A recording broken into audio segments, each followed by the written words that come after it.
പുതുമുഖങ്ങളായ അഹാൻ പാണ്ഡെയെയും അനീത് പതയെയും പ്രധാന കഥാപാത്രങ്ങളാക്കി മോഹിത് സൂരി ഒരുക്കിയ romantic entertainer ചിത്രമാണ് സയ്യാറ.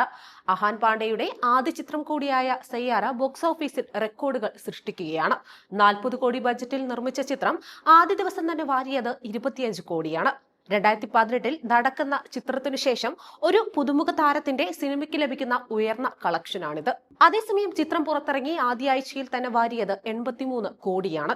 ചിത്രത്തിന്റെ കളക്ഷൻ നിലവിൽ 200 കോടി പിന്നിട്ടു എന്നാണ് റിപ്പോർട്ടുകൾ.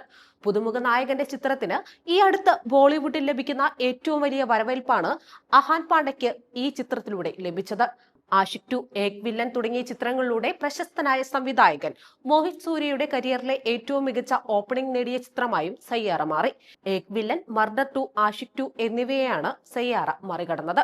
ക്രിഷ് കപൂർ എന്ന ഗായകന്റെയും അയാളുടെ ജീവിതത്തിലേക്ക് കടന്നുവരുന്ന വാണി എന്ന പാട്ടെഴുത്തുകാരിയുടെയും കഥയാണ് ചിത്രം പറയുന്നത്. ഇരുവരുടെ പ്രണയത്തിലൂടെയും പിന്നീട് ഇരുവർക്കുമിടയിൽ സംഭവിക്കുന്ന ബ്രേക്കപ്പിലൂടെയും ഒക്കെ സഞ്ചരിക്കുന്ന സിനിമ യുവതി യുവാക്കൾക്കിടയിൽ തരംഗമായി കഴിഞ്ഞു.